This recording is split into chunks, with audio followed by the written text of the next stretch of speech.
Greetings audience and members of the international community. My name is simply the I do not intend to reveal myself unless needed be, because this is not a selfish goal. I'm here today to issue you not a threat, but a warning of the future. The future I see. The future path that we are going down that is going to drive the United States into the brink of economic collapse not seen since the dissolution of the Soviet Union during the Cold War. Right now in the United States Congress, the latest Congress has seen a dramatic change of power from Democrat to Republicans in the last election. Despite all of this, both sides in power have failed us. The constant bickering has led politicians to take radical hard left or hard right approaches to legislative negotiations. This does not help anyone. Becoming more stubborn to get what your party wants does not help Americans as a whole. They have lost their skill in the art of conversation. Both parties cannot get everything that they want, but they push that style of agenda all the time. Simply to watch the news, not just one news channel. It is like fans of the New York Mets and New York Yankees and their constant arguing with each other. Both fight for their party, but both parties ironically represent the same group of people. How ridiculous! For example, the United States budget for 2011 is still not completely finalized and it is already 2012. For those of you who do not know this, the President is in charge of creating the budget plan by October 2010 to serve for the 2011 fiscal year. As we know, this prolonged issue led to a near government shutdown in August 2011, and the bickering continues as the United States debt ceiling continues to be raised with no end in sight. Our GDP is now equal to the level of debt our nation owes. Our presidents have failed us, and Congress has failed us. Today the United States Congress has an approval rating of around 8% to 10%, which is a complete embarrassment to our political process, seeing as very little has changed in our nation since Obama and this Congress has entered office. In fact, on CNN today, it is reported that 8 million jobs in the United States were lost after the financial collapse that began in September 2008. Half of those during President Obama's administration. Again I repeat, they are all equally responsible. Globalization was a wonderful idea proposed by former presidents but has simply began to unravel the ability for Americans to compete at the global stage in creating and exporting goods, one of the fundamental ways the nation builds its GDP. And now today the world watches as social democracies in Europe have run up a huge debt that their fellow neighbors must pull them out of, or face mutual economic disaster. John Huntsman stated that our GDP/debt ratio being equal would put us in the same category of nations like Greece, which would be forced to seek international funding and resort to strict budget guidelines to receive those funds. This is true. It is part of the reason movements, such as the Tea Party movement, and Occupy Wall Street, have been created. Also, in the Middle East, the Arab Spring has grown to revolutionize governments throughout the Middle East, and Northern Africa, with the power of protest. Fortunately for us, we're the United States of America, and we still have the power and the ability to create change by ourselves. We have shown that we can overcome racial tensions and unify under a leader that represents multiple groups of people. But now it is time to find the leader who will lead us beyond just his or her own political party's platforms. But government policies are putting us at a crossroads in years to come. For example, the United States just recently negotiated to establish new military bases in the northern coast of Australia, close to the Chinese waters. I predicted a move like this would soon occur due to the major change to military policy, the rhetoric our officials spew about nations like China, Russia and Iran, and it is the same style of rhetoric used before the invasion of Iraq in 2003. It appears to me we are setting our nation up in a position of military advantage over our potential adversaries, not just months but even years from now. The writings are on the wall. Again, this is not a conspiracy, this is facts. It is information discussed from news articles, TV reports, and other sources that lead me to conclude two possible scenarios. Either we collapse from the overwhelming national debt we're gathering instead of resolving the problems with the right choices, or we face China soon as their military power grows and influence around the world grows, and position ourselves now in areas of the world where it would be easy to wage war on our current rivals to dominate military power in the near or distant future. Right now, both are slowly happening. This is not a conspiracy. This is what you can easily read on the news. This is similar to way economies have collapsed in the distant past. New governments were formed, and massive wars have begun. We are repeating history.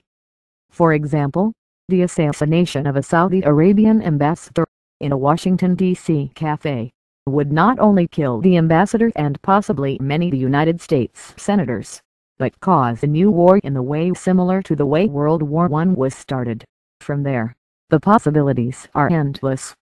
This occurred in the same period that the United States Department of Defense has just announced an ending to the United States' ability to wage two wars at the same time, which was another form of saying we're changing strategy and now plan to reposition our troops and bases around the world. The Defense Secretary has even cited plans to move troops to new locations around the globe to combat the challenges of the 21st century. This is a smooth way of saying that Russia are no longer an immediate threat to Western Europe, and the new rise of North Korea, Iran, and China, as the next up-and-coming superpower, are the real threats. I'm not stating they are not. I'm stating what it appears we'd be planning to do in the coming months and years, or at least believe we will have to do, to quote, protect our national interests. And with the current option of choices as presidential candidates, it appears talk of war with Iran is at an all-time high. Iran would not be an Iraq. It has ties to China, Russia, and Syria, very close ties, and its position in the Strait of Hormuz puts it at the center stage for global confrontation due to United States' strong will to protect what it sees as its national interests. China is not weak. In fact, they invaded North Korea to surprise attack American forces during the Korean War in the 1950s to protect communism in North Korea. There is no reason to assume, just because we are the most powerful nation on the earth, that other powerful nations, like China and Russia, will not fight the United States to protect its own interests in Iran and Strait of Hormuz. Again, this is not conspiracy. This is what is being conveyed by the news, and the news has the power to influence public opinion. Another example is a bill that was passed through Congress and already signed into law by President Obama, that allows for the government to hold Americans suspected of terrorist activities indefinitely. That means no right to trial, and no lawyer, just imprisonment until the government feels it is time to release you. This is not fake. This was even mentioned and mocked on the Jon Stewart show. This also comes during a time with the SOPA Act, which is now being protested by companies such as the one you're using now, because it will allow the government to block access to internet sites as it sees fit. Think this is fake? Japanese Americans were put in internment camps during World War II, for no reason other than being Japanese, and now, our government has authorized the use of lethal force to kill American citizens around the world who have ties to terrorists. No questions asked. No protection as being American. Not that they deserve it, but the idea that the United States government can flip policies so radically like this is disturbing. But what's more disturbing is that this information is hard to find on the news when it endangers the United States' freedoms. But I know the name of Jay-Z's newborn baby. By the way, congrats Jigga. From a fan in Queens. To break the deadlock in our government, I propose this. A true new third party, the party of all Americans, with brash ideas to tackle our economy, and our social upheaval caused by the war on terror and other recent laws relevant to it, such as the Patriot Act, which gives government the authority to invade your privacy if you're suspected of being a terrorist. Think this is fake? In the 1950s, similar event occurred to Americans accused of being communists.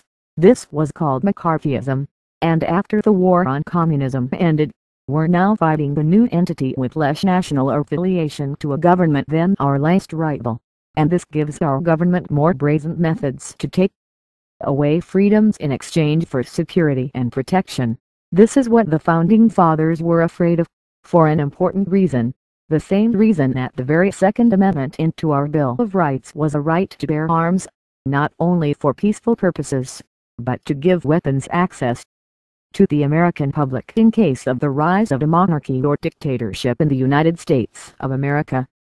This new party is called the Nationalist Party. For now, this is only a movement. When its number grow to a level I know works, I will take action to generate funds and registration with all 50 states in the United States, and start promoting a new political party to benefit all generations of Americans, not just the ones in power. If you do not believe this is needed. In the last Senate election, the New York women named Gillibrand took Secretary of State Hillary Clinton's old Senate seat. One of her newest acts as senator is to propose even less regulation against politicians' freedom to insider trading. This is the same laws that would imprison you, me, and Martha Stewart, but members of Congress are already protected against this law, and this senator is looking to make it even more insulting to the public. This is merely one more example of countless examples I will present to the world in more videos to come. I welcome all groups, immigration interest groups, lobbyists, Occupy Wall Street, Tea Party, and even a group like Anonymous, to come together in the interests of the nation and our people as a whole, to tackle all of your discrepancies all in one group, a group that truly represents all the people who are angry with government. We do not promote violence. This was formed to help build support to save the nation from itself. All around the world, even here, we see political protest. There was recently an Arab Spring. Let the Tea Party and Occupy Wall Street be the beginning. Let there be an American Spring. I'm the messenger. From here my ideas will continue. It will all be your jobs to unify and build on it. Form blogs. Form social networks. Meet up. Unite. Protest. Fight for our nation the way our soldiers die on the battlefield for us. With integrity and honor, and respect for your comrades who are by your side. Whether you all realize this or not, you are all in this together. Learn to compromise. All our views cannot be compensated. We must learn to work together in the sake of unity and peace for the growth of the nation. The nation is slowly collapsing. This is my message to you. Pass it along. Build on this. This is only the beginning. Americans, I hear you. People protesting for freedom all over the world, from the Middle East to Asia. I hear you, and I'm here to answer. This is just beginning. And for this nation, it will not be the end as long as people like me exist for the greater good. Thank you.